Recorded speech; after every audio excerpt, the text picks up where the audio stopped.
Hello and welcome to the Wicked Things podcast. The story you are about to listen to is called Stadler House Book 1 Anna. After a near-death experience changes a young orphan child's life forever, the benevolent Dr. Stadler uses his bleeding-edge therapy to help her and other children at his group home return to a life of normalcy.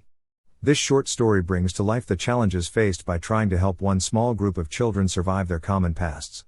Rodney nearly froze to death but watched as his sister was taken. Julie, almost successful in her final attempt to end her life but was plucked from the moment of death. Tyler, a teen substance abuser, was saved by emergency room doctors after overdosing. Anna, a young orphan who narrowly survived her brush with death due to a house fire. John, felt the jaws of his uncle's feral dogs around his throat but was saved from death by paramedics. Emily, the only child who has never had a brush with death.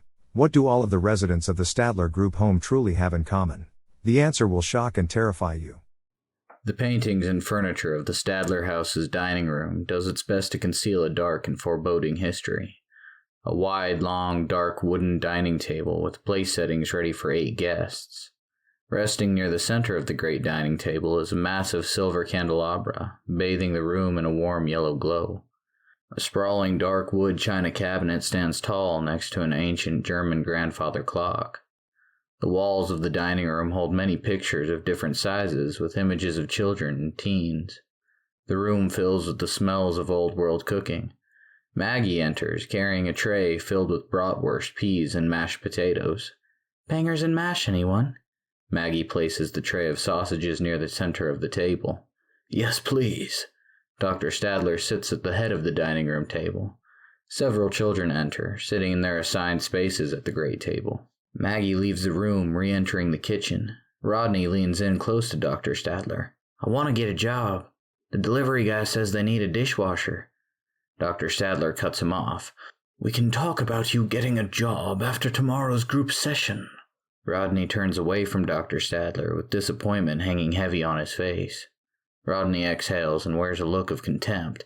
"But Doc, End of discussion," Dr. Stadler demands. Rodney huffs, flops back into his chair. He turns from the doctor to sulk facing the old-world china hutch across the room from him. He mutters beneath his breath, "Asshole."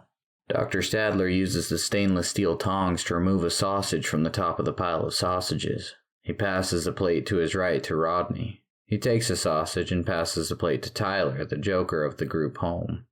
Dr. Stadler scoops out a small mound of mashed potatoes and places them next to the sausage on his plate. "Ah, just like Mama used to make." Tyler plates himself a sausage and hands them to John. Rodney removes a scoop of mashed potatoes and gives them to Tyler. Dr. Stadler removes a large portion of peas and places the bowl in front of Rodney. John removes a sausage and wiggles it in front of Julie. Maggie's delicate brow furrows, scowling at John's childish actions. "Do you want to lose another week's privileges?" John rolls his eyes at her remark and shakes his head in resentment of her authority. He accepts his momentary defeat. "Sorry, Julie." Julie and Emily sit quietly, watching the tension rise between Rodney and the doctor. Tyler and John make fun of Rodney, clucking like chickens and flapping their arms. Maggie glares at the troublesome duo at the foot of the great table. "Tyler, John, I think we've heard just about enough out of the two of you." Tyler and John laugh at Rodney and the doctor. Julie and Emily shake their head and sigh, placing their cloth napkins across their laps. Anna enters the room. Emily pulls out the empty chair next to her. "You can sit over here, next to me, Anna." John jabs Tyler with his elbow and points at Emily. "Looks like Emily's got herself another girlfriend." Julie places a sausage on her plate. Emily and Anna split a sausage between themselves. Maggie sits next to Dr. Stadler. She looks at his near-empty plate. "I'll make more next time." Dr. Stadler wipes his mouth, pointing his fork at Anna. "Everyone, this is Anna. I expect you to get to know her. She will be with us here for a while." The room goes silent, and anticipation builds for Dr. Stadler's imminent declaration. Maggie interrupts him before he can begin. "Be sure to introduce yourselves." Emily helps Anna into her chair and pushes it in. "Can I go first?" Tyler chuckles. "Looks like love at first sight." John, Tyler, and Rodney burst into laughter. Dr. Stadler stares them down. "That's about enough, don't you think? Why don't we give the others a chance to introduce themselves to her? Dr. Stadler motions for Emily to sit back down. Emily folds her arms across her chest and huffs. Dr. Stadler gestures for Julie to introduce herself. Julie takes a large draw from her glass of milk. She turns to face Anna, holding a look of contempt on her face. Her eyes dart to Emily and then back to Anna. "Watch your things. Emily is the residential klepto." "That is enough," Maggie scolds Julie's comment. Dr. Stadler's disapproval weighs heavy on his furrowed brow at Julie. "That's one day's loss of privileges." "You're the one who wanted me to talk," Julie scoffs. "Do you want to try for a second?" Dr. Stadler nearly growls. Tyler points at Emily with his fork, a piece of sausage dangling from it. "Stay out of my room." "Tyler!" Dr. Stadler growls his growl at Tyler, but his disappointment with the children is obvious. John grins devilishly. "You told us to set boundaries." Telling the thief, Dr. Stadler seems a volcano ready to blow. "I said you each need to learn your boundaries and set goals." Tyler shoves food into his mouth. "Close enough, if you ask me." Dr. Stadler shakes, shame taking the place of his obvious disappointment in the children's actions and responses. John returns his attention to Anna and gestures to himself. "I'm John. Welcome to the Stadler Nut House." Maggie bites her lips, trying not to scream at John, Tyler, and Rodney for their brazen disruptions. John sees Maggie and raises both hands in surrender. Julie waves to get Anna's attention and offers a false smile. "Julie, I'm kind of the big sister around here." Rodney offers a half-hearted smile to Anna. "Rodney, I'm the oldest of the inmates here."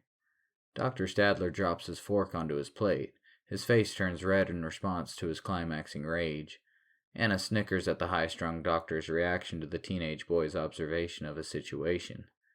Maggie leaves the table, storming into the kitchen. Dr. Stadler exhales as he gathers his utensils and napkin on his plate. The children follow suit, seeing they may have pushed him too far this time. Maggie enters the room with a stack of stapled bundles of paper. She circles the table, handing each person a page. Dr. Stadler studies each child's reactions and says, "I think we need to go over the house rules once more for each of you." Everyone but Anna groans, preparing for the nightly reading of the group home's rules aloud. Dr. Stadler stands, clearing his throat. "I strictly enforce the rules here to keep everyone safe." Dr. Stadler stands and circles the table. He pauses next to Rodney, tapping him on the shoulder. Rodney lowers his head in submission to the words on the page. "Number 1, each day we have to attend our individual counseling sessions with Dr. Stadler." Dr. Stadler stops behind Tyler. Tyler exhales and continues the reading. "Number 2, do not insult one another as it is counterproductive to our therapy."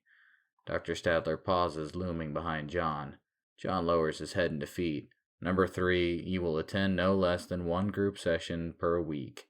Dr. Stadler steps next to Anna, but Maggie announces, "We will skip you tonight, but be ready for tomorrow night's reading." Dr. Stadler continues to walk, stopping next behind Emily. Emily stares at John. "Number 4, everyone, that's everyone, John, has chores and must do them. Chores help us become productive and responsible members of society." Maggie grinds her teeth, glaring at Emily. Emily shrugs, returning to her act of innocence. Julie does not wait for Dr. Stadler and jumps right into the reading. "Number 5, everyone will help new guests feel welcomed. We are a mental health family." Dr. Stadler and Maggie examine the reactions of each child. The children mumble and groan about the unfair rules. Dr. Stadler stops behind Maggie and leans onto the back of her high wooden-backed chair. Maggie looks down to the table, making sure each child is paying close attention. Maggie takes a breath. "Many of you will not like this, but we are enforcing the 72-hour lockdown as we have done with each of you upon arrival. I hope none of you made any plans as we have started the lockdown immediately." Maggie forces a smile through her growing irritation with the troubled children and their actions. "So you have the run of the grounds, but each of you will be in your rooms by 9 o'clock. The children walk from the dining room in a shambling mass. Rodney, Tyler, and John towards the game room in the garage, Julie to the living room to claim her television time, and Emily pulls Anna behind her towards their rooms.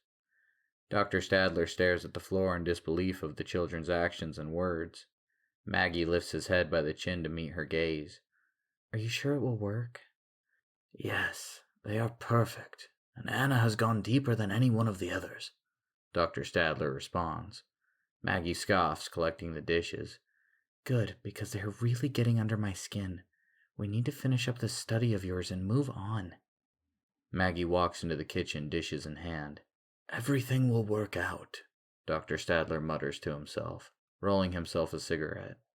He lights the cigarette with a match, taking a long drag off the cigarette, and whispers, It has to.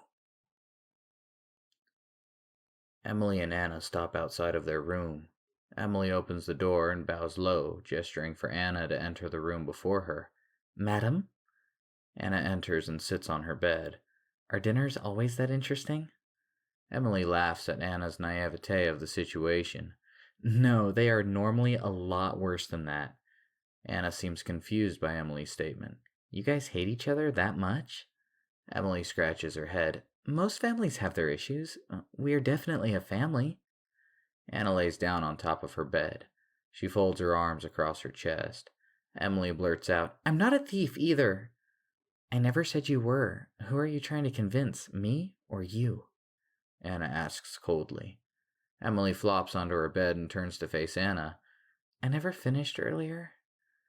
Well then, tell me about the others. With all the fighting, no one ever really said anything about themselves.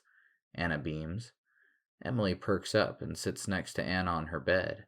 She glances around the room to ensure they are alone. Content, she leans in close to share stories and rumors with the group home's new girl. This has been the Wicked Things podcast presentation of Stadler House Book 1 Anna. Thank you for listening. And come back real soon.